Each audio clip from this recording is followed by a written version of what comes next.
Firman Tuhan hari ini untuk kita baca, kita dengarkan, dan kita renungkan bersama. Dari surat 1 Petrus pasal yang kedua ayat 11 sampai 17. Demikianlah firman Tuhan. Saudara-saudara yang terkasih, aku menasehatkan kamu supaya sebagai pendatang dan perantau, kamu menjauhkan diri dari keinginan-keinginan daging yang berjuang melawan jiwa. Milikilah cara hidup yang baik di antara bangsa-bangsa yang tidak mengenal Allah, supaya apabila mereka memfitnah kamu sebagai pelaku kejahatan, mereka dapat melihatnya dari perbuatan-perbuatanmu yang baik dan memuliakan Allah pada hari Ia melawat mereka. Tunduklah karena Tuhan kepada semua lembaga manusia, baik kepada kaisar sebagai pemegang kekuasaan yang tertinggi, maupun kepada gubernur-gubernur yang diutusnya untuk menghukum orang-orang yang berbuat jahat dan memuji orang-orang yang berbuat baik. Sebab inilah kehendak Allah, yaitu supaya dengan berbuat baik kamu membungkam kepikiran orang-orang bodoh. Hiduplah sebagai orang merdeka, dan jangan menyalahgunakan kemerdekaan itu untuk menyelubungi kejahatan-kejahatan, melainkan hiduplah sebagai hamba Allah. Hormatilah semua orang, kasihilah saudara-saudaramu, takutlah akan Allah, hormatilah kaisar. Demikianlah firman Tuhan yang kita bisa dengarkan, kita bisa mengerti. Berbahagialah kita yang menyimpannya dan melakukan firman Tuhan setiap hari. Saudara yang kekasih di dalam Kristus, perikop surat 1 Petrus pasal 2 ayat 11 sampai 17 ini menandai peralihan eksplisit dari identitas gereja kita sebagai gereja menuju etika publik orang Kristen.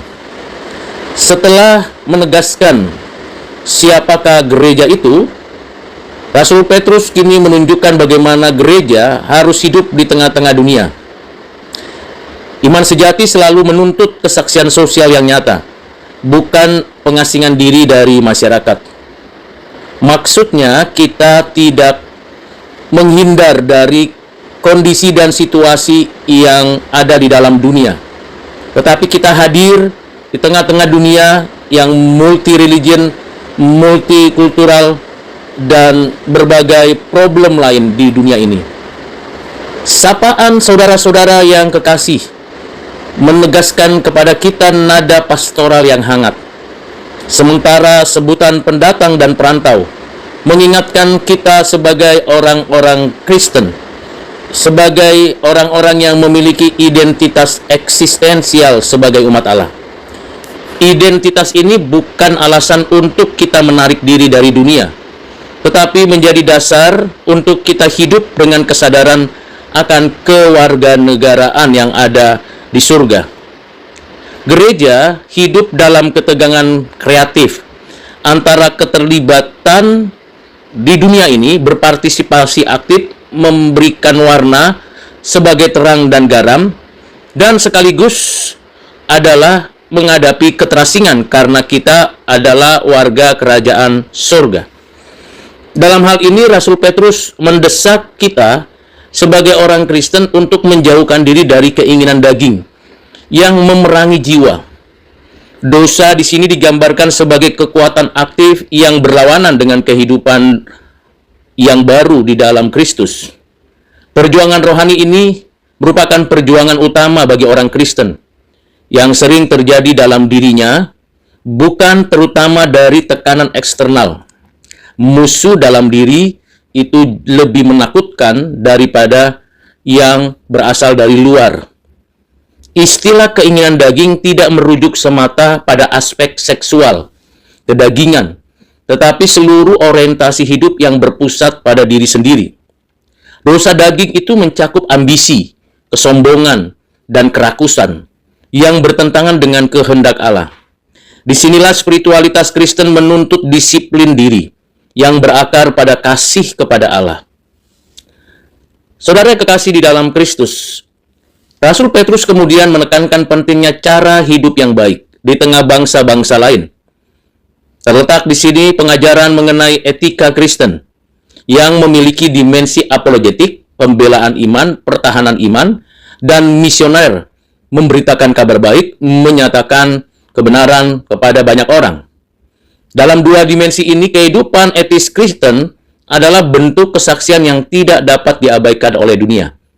Kita bukan hanya membela iman dan mempertahankannya, tetapi juga kita memproklamasikan kebenaran dengan cara hidup yang baik. Tujuan dari kehidupan yang baik ini adalah agar tuduhan, fitnaan terhadap orang Kristen terbukti tidak berdasar. Dalam konteks gereja mula-mula yang sering difitnah, Rasul Petrus menekankan pembenaran melalui perbuatan baik. Ini perlu dan penting karena ada pembeda yang mana orang Kristen dan yang mana bukan orang Kristen. Hidup yang benar adalah jawaban paling efektif terhadap fitnah tersebut. Rasul Petrus tidak menjanjikan pengakuan langsung, tetapi mengarahkan pandangan pada hari perkunjungan Allah. Tentu ini memiliki perspektif eskatologis yang mempertegas kepada kita bahwa Allah adalah hakim akhir atas kesaksian gereja. Dalam prinsip etika Kristen yang selalu bergerak menuju penghakiman dan pemulihan terakhir. Di sini perintah untuk tunduk kepada setiap lembaga manusia diperkenalkan sebagai bentuk ketaatan karena Tuhan. Ketaatan sipil orang-orang Kristen bukan sekedar kewajiban sosial, tetapi ekspresi iman. Ketaatan kepada pemerintah berakar pada pengakuan akan kedaulatan Allah atas seluruh tatanan ciptaan. Kita patuh terhadap ketentuan yang berlaku dan tidak melakukan pemberontakan. Dengan sadar kita menyatakan kebenaran, sekaligus dengan sadar kita melakukan yang dikehendaki Tuhan. Dalam bagian ini, Rasul Petrus menyebutkan raja dan para gubernur sebagai wakil otoritas. Kalau kita tidak mengikuti ketentuan ini, akan terjadi kekacauan, dan Tuhan tidak mengendaki adanya kekacauan. Ini menunjukkan konteks pemerintahan yang tidak selalu adil atau simpatik terhadap iman Kristen. Ada banyak pemerintahan di dunia ini yang sungguh-sungguh dengan sadar dan sengaja melawan kekristenan, menindas kekristenan, melakukan satu intimidasi terhadap orang Kristen, baik secara langsung maupun tidak. Namun dalam kondisi seperti itu pun, orang Kristen harus memiliki suatu kesadaran bahwa dia patuh terhadap pemerintah tanpa menghilangkan satu keinginan dan kesungguhan menjadi pelaku firman Tuhan. Ketaatan Kristen bersifat prinsipal, bukan tergantung pada kualitas moral penguasanya. Pola pemikiran seperti ini memang tidak mudah, karena kita sebagai warga negara menyaksikan sendiri kebrutalan, kebrengsekan, ketidakberesan pemerintah, dan oknum-oknum yang ada di dalamnya. Namun di pihak lain kita patuh terhadap aturan supaya tidak terjadi kekacauan dan kita menjadi saksi Kristus yang bermartabat. Tujuan pemerintah dijelaskan sebagai penghukum yang jahat dan memuji yang baik. Ini mencerminkan pemahaman Alkitab tentang fungsi negara. Negara adalah anugerah umum Allah untuk menahan kejahatan dan memelihara ketertiban.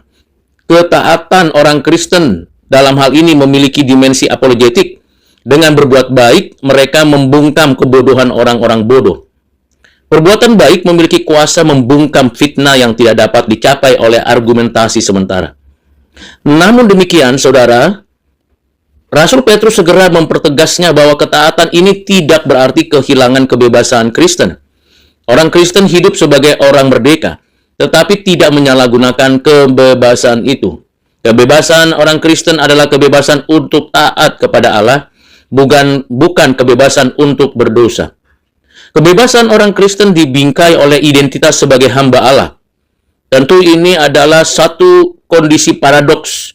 Kemerdekaan sejati ditemukan dalam penyerahan diri kepada Allah. Di pihak lain, kita menyelenggarakan kehidupan yang patuh kepada Tuhan. Sebagai intinya, kebebasan itu harus bertanggung jawab. Saudara yang kekasih di dalam Kristus, pada ayat yang ke-17, dirangkum etika publik Kristen dalam 4 imperatif. Singkat, menghormati semua orang, menegaskan martabat universal manusia. Penghormatan ini melampaui batas agama, etnis, dan status sosial. Kasih kepada saudara-saudara seiman menunjukkan prioritas komunitas iman tanpa meniadakan kasih kepada sebuah orang. Gereja adalah sekolah kasih yang membentuk kesaksian publik. Takut akan Allah menjadi dasar semua relasi etis. Rasa hormat kepada Allah menata ulang sikap terhadap manusia dan otoritas. Tanpa takut akan Allah, semua etika sosial kehilangan pondasi. Dan terakhir, penghormatan kepada raja menutup rangkaian yang menegaskan kembali sikap hormat terhadap otoritas. Ini bukan pengkultusan penguasa, melainkan pengakuan akan tatanan yang Allah tetapkan. Penghormatan ini bersifat terbatas dan berada di bawah ketaatan kepada Allah. Saudara yang kekasih di dalam Kristus, secara keseluruhan surat 1 Petrus 2 ayat 11-17 menyajikan visi etika publik orang Kristen yang seimbang. Kudus namun terlibat, taat namun merdeka, hormat namun kritis. Inilah spiritualitas Kristen yang diwujudkan dalam kehidupan sosial yang bertanggung jawab. Karena itu saudara, teks ini kalau kita baca kembali dan kita renungkan ulang, menantang kita sebagai orang Kristen untuk melihat kehidupan sehari-hari kita sebagai ruang ibadah dan kesaksian di hadapan Allah dan manusia. Implementasi yang dapat saya tawarkan dan saya ajak untuk saudara sekalian melalui perenungan firman Tuhan surat 1 Petrus 2 ayat 11-17.